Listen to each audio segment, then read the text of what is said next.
Hello student, in this lecture we are discussing some particular types of relations. और ये lecture ना class 11th और 12th के दोनों बच्चों के लिए सेम जाएगा। ठीक है। और क्लास 11th और 12th का लिए पहले जो प्रीवियस लेक्चर है रिलेशंस का वो देख जाओगे। उसमें मैंने काफ़ी डिटेल में ये सब चीज़ें बताया, डोमेन, रेंज और रिलेशन कैसे हम लोग निकालते हैं। ठीक ना। इसमें इससे ज़्यादा मैंने डिटेल में बताया क्योंकि इससे ज़्यादा डिटेल में 11th में था, तो वहाँ पर मैं बता रखा हूँ इसको। ठीक ना। अभी मैं सिर्फ type of particular type of relation बताऊँगा। ठीक ना।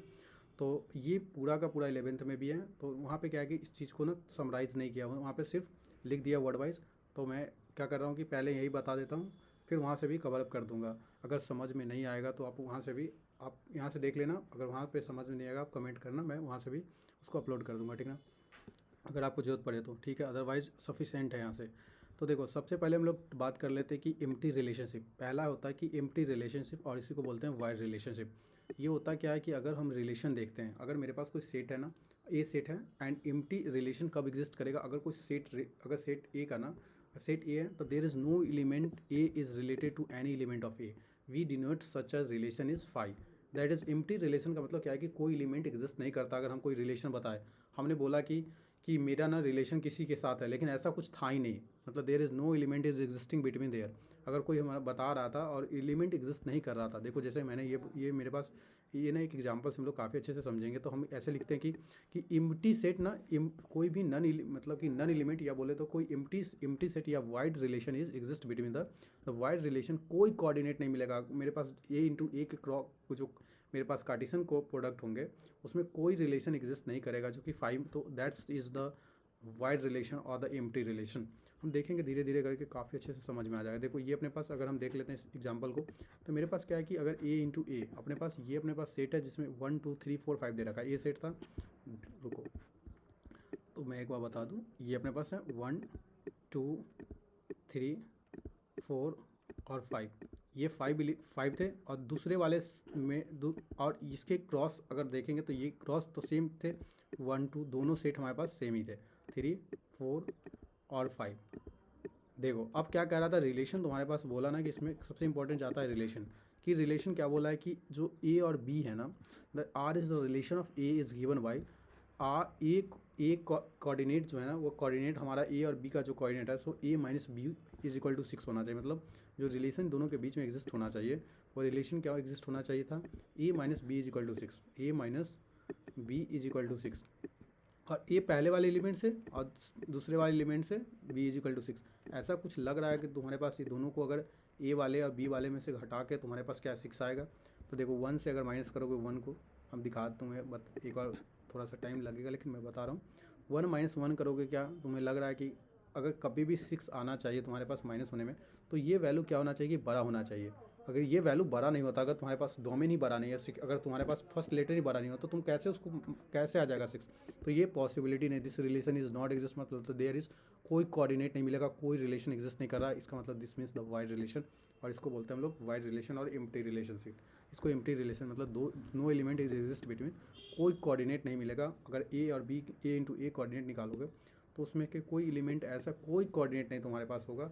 कार्टेशियन प्रोडक्ट के ना कोई ऐसे एलिमेंट्स सबसेट नहीं होंगे। जब हम बात करते हैं कि रिलेशन में, तो मेरे पास यही होता है, मैंने काफ़ी अच्छा होता है कि जब भी मेरे पास जो होता है ना, वो क्या होता है, कार्टेशियन प्रोडक्ट का ना सबसेट होता है। रिलेशन क्या होता है, कार्टेशियन प्रोडक्ट का सबसेट होता है। ठीक ना। तो ये मेरे पास कोई एग्जिस्ट नहीं कर रहा, that is called the empty set और द वाइड रिलेशन। ठीक है। दूसरा यूनिवर्सल रिलेशन। यूनिवर्सल रिलेशन क्या है कि सबके सब एग्जिस्ट करेगा। जो भी मेरे पास ऐसा कोई रिलेशन हम बताएंगे जिस रिलेशन में क्या है कि अगर मेरे पास कोऑर्डिनेट बनता ना 1 इंटू 1, तो 1 इंटू 2, 1 के साथ 3, 3 के साथ 4, 5 के साथ, तो सारे के सारे ना अपने पास, जैसे देखो अपने पास 3 एलिमेंट थे, 1 इंटू 1। तो अगर हमारे पास ये 3 थे, तो अपने पास कितने एलिमेंट टोटल, कितने कितने पॉसिबिलिटी थे, 9। तो 3 3 6 और 9, तो टोटल 3। देखो 1 के साथ 1, पहले 1 के साथ 2 के साथ, फिर 2 1 के साथ 3 के साथ, ये फिर 2 का 1 के साथ, फिर 2 के 3 के, ये टोटल नंबर ऑफ कोऑर्डिनेट थे। ये मेरे पास पूरे कोऑर्डिनेट थे। और इस कोऑर्डिनेट के बीच में भी क्या है कि मेरे पास सबके सब क्या है, रिलेशन में एग्जिस्ट कर रहे हैं। मेरे पास ऐसा कुछ रिलेशन मैंने बताया कि दैट इज़ अ यूनिवर्सल, सारे एलिमेंट एग्जिस्ट कर रहे हैं कोऑर्डिनेट के। तो देखो, if R is a set is called the universal relation if each element of the A is related to every element of A. जो ईच एलिमेंट, जितने भी एलिमेंट ए के हैं ना, वो सारे एलिमेंट ए के साथ क्या है, रिलेशन में रख रहे हैं। ये अगर मेरे पास 1 2 3 है, ठीक है, 1 2 3, और ये मेरे पास 1 2 3 हो गया, 1 2 3। देखो 1 2 3, तो अपने पास क्या होता ना, ये अपने पास पहला क्या होता कि 1 मिनट, ये देखो 1 के साथ 1 का रिलेशन भी था, 1 के साथ 2 का भी रिलेशन था, 1 के साथ 3 का भी रिलेशन था, ठीक है। ये 3 एलिमेंट बने। 2 के साथ 1 का भी रिलेशन है, 2 के साथ 2 का भी रिलेशन है, 2 के साथ 3 का भी रिलेशन है, 6 एलिमेंट बने। और तीसरे वाले में मेरे पास क्या हो जाएगा, 1 मिनट ब्लैक पेन से ले लूँ, तो ये अपने पास 1 के साथ रिलेशन, फिर 2 के साथ भी रिलेशन है और 3 के साथ भी रिलेशन। इतने कोऑर्डिनेट हम लोग फॉर्म कर सकते हैं, और सारे के सारे कोऑर्डिनेट अगर रिलेशन में एग्जिस्ट कर गए, that is the universal relation. तो इसको हम यूनिवर्सल रिलेशन बोलते हैं, ठीक है। ये ना रेड पेन से हो गया, ठीक है। यहाँ पे यूनिवर्सल लिखा है, ठीक है ना, यू लिखा हुआ है, यूनिवर्सल रिलेशन, ठीक है। अब हमारे पास थर्ड होता है आइडेंटिटी रिलेशन। देखो आइडेंटिटी रिलेशन हम जब भी बोलते हैं कि जिसमें हमारे पास ए और बी दोनों हमारे पास वैल्यू सेम हो जाए। देखो आइडेंटिटी रिलेशन बोलते हैं कि ऐसे रिलेशन जब एग्जिस्ट करें कि हम बोलते थे ना कि 1 का स्क्वायर ना, वन का मिरर इमेज, जैसे आइडेंटिटी रिलेशन मिरर इमेज की तरह काम करेगा, जिसमें दोनों के दोनों ए हो जाएंगे। जैसे ये वाला ना मेरे पास क्या है, ये देखो ये अपने पास क्या हो सकते हैं, ये और ये तीनों आइडेंटिटी रिलेशन एग्जिस्ट करते हैं, जो कि हमारे पास इस तरीके के एलिमेंट हमारे पास आइडेंटिटी रिलेशन को एग्जिस्ट कराते हैं, तो हम बोलते हैं कि आइडेंटिटी रिलेशन होता है, ठीक ना। जैसे अगर इसको बोल देते हैं ना कि 1 का स्क्वायर और 1 का स्क्वायर और 1 का स्क्वायर करते, 2 का स्क्वायर -1, 2 का स्क्वायर नहीं। देखो कुछ ऐसा रिलेशन एग्जिस्ट करता है ना कि जिससे हम बोल सकते थे कि मेरे पास, हम देखेंगे धीरे धीरे करके वो कैसे फाइंड आउट होगा जब हम रिलेशन एग्जिस्ट कराएंगे। तो अब अभी ओवरऑल हमको ना ये चीज़ें पकड़ में आनी चाहिए, ठीक ना। तो ये देखो अब हम बात कर लेते हैं, मेरे पास वेरियस टाइप ऑफ एक रिलेशन और एग्जिस्ट करता है, जो कि अगर ए इज़ नॉन इम्प्लिसिट, तो हमारे पास रिलेशन जो एग्जिस्ट करता है वो हमारे पास रिफ्लेक्सिव, सिमेट्रिक और द ट्रांजिटिव, ठीक है। रिफ्लेक्सिव को ही हम लोग आइडेंटिटी रिलेशन भी बोल सकते हैं। इसलिए बोलते हैं, देखो इसमें भी हमारे पास क्या है ना कि जो रिलेशन एग्जिस्ट करेगा वो हमारे पास क्या होगा ना कि वो रिलेशन हमारे पास ए इंटू ए होगा। तो ये हमारे पास ना रिफ्लेक्सिव जो है हमारे पास ट्रांजिटिव रिलेशन को भी एक्सप्रेस करता है, ठीक ना। और बात करते हैं सिमेट्रिक रिलेशन की, हमारे पास ना ए इंटू बी है, तो हमारे पास अगर रिलेशन में एग्जिस्ट कर रहा है तो हमारे पास उस रिलेशन में ना बी इंटू ए भी एग्जिस्ट होना चाहिए। जैसे हमारे पास 1 इंटू 2 एग्जिस्ट कर रहा था इस रिलेशन में, तो हमारे पास 2 इंटू 1 भी इस रिलेशन में था। तो इस रिलेशन को हम क्या बोल सकते हैं, ये मेरे पास जो रिलेशन है ना, इस रिलेशन को हम सिमेट्रिक रिलेशन बोल सकते हैं। और मेरे पास तीसरा केस कंडीशन क्या होता है, तो यही चीज़ लिखा है, और ए और B is all belonging to and और A is B is also belonging to A. हम देखेंगे धीरे धीरे करके सारे कंसेप्ट को देखेंगे, थ्योरेटिकली भी अच्छा मैं बता रहा हूँ, सुनोगे सही से एक एक वर्ड को तो काफ़ी अच्छा जाएगा दिमाग में।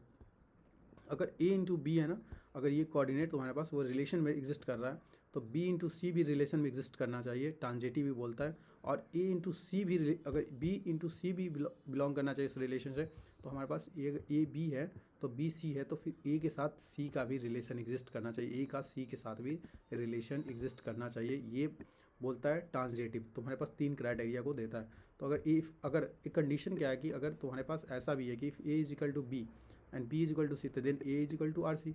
ए is equal to C, A B के साथ रिलेशन रखता है तो बी सी के साथ, तो सी ए के साथ, ये आर को हम इसमें रिप्लेस करा, ठीक ना।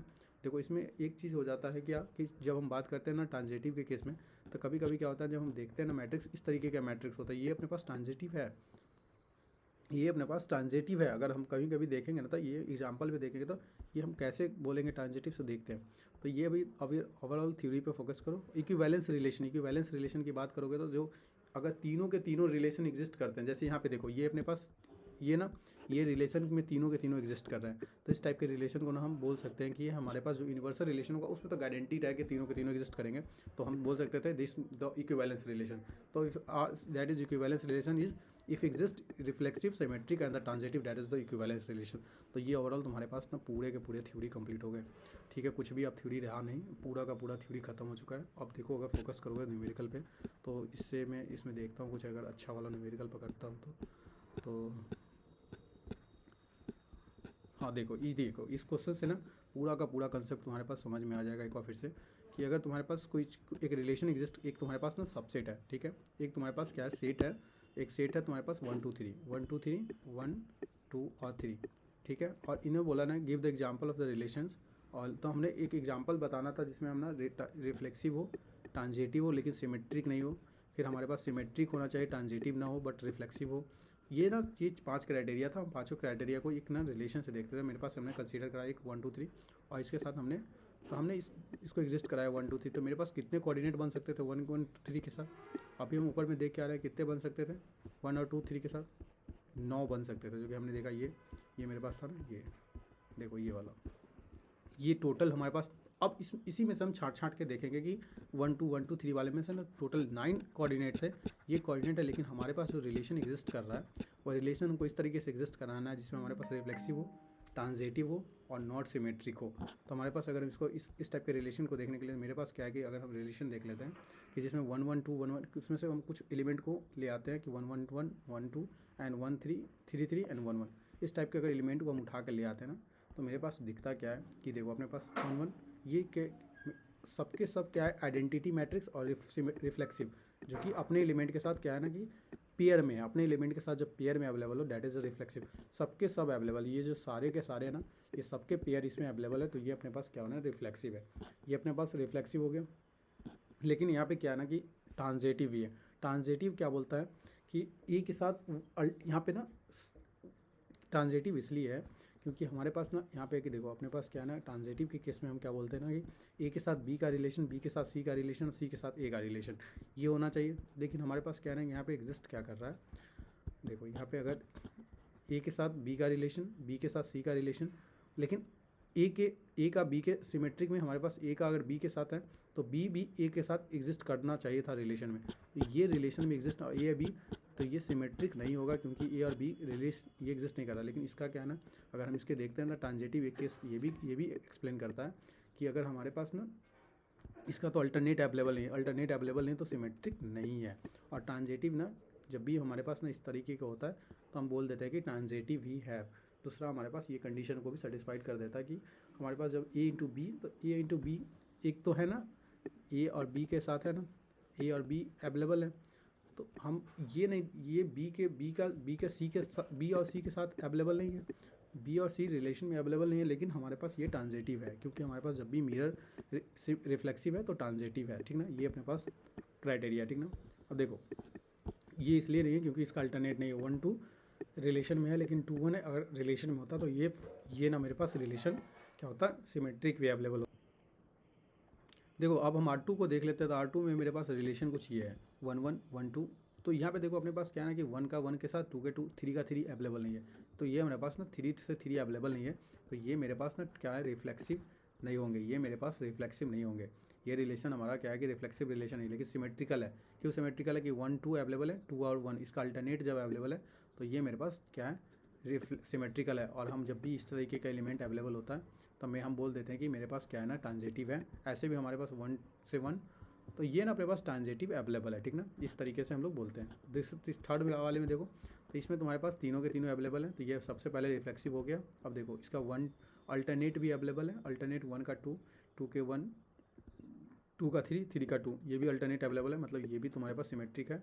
But this is not a transitive. Transitive इसलिए नहीं है, क्यों नहीं है देखो अब ना पूरा का पूरा क्लियर हो जाएगा जो मैं बताना चाह रहा था। देखो एक्चुअल ट्रांजिटिव इसलिए नहीं है क्योंकि अगर मेरे पास हम देखते ना कि मेरे पास 1 to 2 बिलोंग कर रहा था, 1 और 2 क्या कर रहा था, जब भी हम ट्रांजिटिव बोलते तो 1 अगर 2 बिलोंग कर रहा है तो 2 और 1 भी एग्जिस्ट है यहाँ पे, 2 और 1 भी एग्जिस्ट है यहाँ पे। जब 1 अगर ऐसा होता है कि 1 अगर 2 के साथ रिलेशन रखता है तो 2 अगर 2 1 के साथ रिलेशन रखता है तो 2 और 2 1 और 3 1 मिनट ये बोलता है कि अगर ए बी के साथ रिलेशन रखता है और बी सी के साथ, ए अगर बी के साथ रिलेशन रखता है ना, ए और बी के साथ रिलेशन रखता है तो बी तो सी और ए भी अवेलेबल होना चाहिए। लेकिन यहाँ पे अगर एक अवेलेबल था दूसरा अवेलेबल नहीं है, तो हमारे दूसरा भी अवेलेबल है तीसरा अवेलेबल नहीं है, तो इसको हम ट्रांजिटिव नहीं बोलेंगे। यहाँ पे क्या था कि एक ही अवेलेबल था, इसलिए हम ना ये दोनों केस में ना एक ही अवेलेबल था, तो हम कह रहे थे एग्जिस्ट कर रहा है ट्रांजिटिव। लेकिन यहाँ पे क्या है ना देखो यहाँ पे 1, यहाँ पे देखो कहीं ना कहीं यहाँ पे क्या होगा कि तुम्हारे पास 2 एग्जिस्ट कर रहे होंगे और तीसरा एग्जिस्ट नहीं कर रहा है। 1 का 2 1 2 और 2 3, तो यहाँ पे 1 3 एग्जिस्ट करना चाहिए था। जो कोई 1 3 एग्जिस्ट नहीं करेगा तो ये हमारे पास ट्रांजिटिव नहीं होंगे। तो ये एक ना यही कंसेप्ट ना ट्रांजिटिव का मार देता है बच्चों को कि एक ट्रांजिटिव ना यहाँ पे कंफ्यूज करते हैं। तो ये ट्रांजिटिव में एक कंसेप्ट ये वाला थोड़ा सा डेंजरस जाता है, ठीक ना। यहाँ पे जो बताया ना यही कंसेप्ट डेंजरस जाता है, ठीक है। यहाँ पे अवेलेबल था इसीलिए यहाँ पे क्या हुआ कि ना यहाँ पे 1 2 ये वाला पैटर्न्स फॉलो करके ये ना ये वाले पैटर्न है इसको अनफॉलो कर दिए और इसको ना ट्रांजिटिव ना होने दिए, ठीक ना। और फोर्थ देख लो, फोर्थ हमारे पास क्या है, अगर इस टाइप का रिलेशन एग्जिस्ट कर रहा है तो 2 2 3 3 1, यहाँ भी एक एग्जिस्ट नहीं कर रहा है, रिफ्लेक्सिव नहीं होगा क्योंकि 1 1 यहाँ पे अपने पास अवेलेबल नहीं 1 1, तो ये रिफ्लेक्सिव नहीं होगा। और देखो यहाँ पे अल्टरनेट एग्जिस्ट है तो सिमेट्रिकल हो जाएगा। और ट्रांजिटिव भी नहीं होगा, ट्रांजिटिव इसलिए नहीं होगा क्योंकि यहाँ पे भी देखोगे तो 1 के साथ 2 का रिलेशन है, 1 का 2 के साथ अगर रिलेशन एग्जिस्ट कर रहा है तो 2 का 1 का 2 के साथ अगर हम बोले कि अगर ए का रिलेशन बी के साथ एग्जिस्ट कर रहा है और बी का रिलेशन सी के साथ एग्जिस्ट कर रहा है, बी का रिलेशन अगर सी के साथ एग्जिस्ट कर रहा है तो ए का रिलेशन बी के साथ 1 मिनट, देखो यही होता है ना, ये देखो एक बार देख लिया जाए क्लियर कट। देखो ए का रिलेशन अगर बी के साथ एग्जिस्ट था, बी का रिलेशन सी के साथ, तो ए का रिलेशन भी सी के साथ एग्जिस्ट करना चाहिए। तो यहाँ पे बी का रिलेशन एग्जिस्ट कर रहा है लेकिन ये वाला थर्ड वाला रिलेशन अवेलेबल नहीं होगा। तो ए का रिलेशन बी के साथ है, बी का रिलेशन यहाँ पे देखो बी का रिलेशन सी के साथ एग्जिस्ट कर रहा है, एक बी वाला रिलेशन एग्जिस्ट कर रहा है तो सी वाला 1 वाला नहीं एग्जिस्ट कर रहा है, तो ये तुम्हारे पास ट्रांजिटिव नहीं होगा। कहीं पे अगर ऐसा है तो ये चीज़ें हो जाता है, ठीक ना। लास्ट वाला देखोगे तो तुम्हारे पास क्या है ना, इसमें भी तुम्हारे पास क्या 2 अवेलेबल है। अब देखो यहाँ पे क्या है ना, इसमें ट्रांजिटिव इसलिए है क्योंकि 1 का तो 2 का साथ रिलेशन है, एक ही एग्जिस्ट कर रहा है, और 2 वाला तो है ही नहीं, 2 1 है ही नहीं। जब 2 1 है ही नहीं तो हमारे पास क्या होगा, यहाँ पे हम ट्रांजिटिव कर देंगे ना इसको। और ये अल्टरनेट भी नहीं है, अल्टरनेट नहीं है तो सिमेट्रिकल नहीं होगा, और ये नहीं है तो हम इसको रिफ्लेक्सिव नहीं बोल सकते। तो ये मेरे पास इस तरीके से हम पूरे सिमेट्रिकल रिफ्लेक्सिव सारे कंसेप्ट मैंने बता दिया।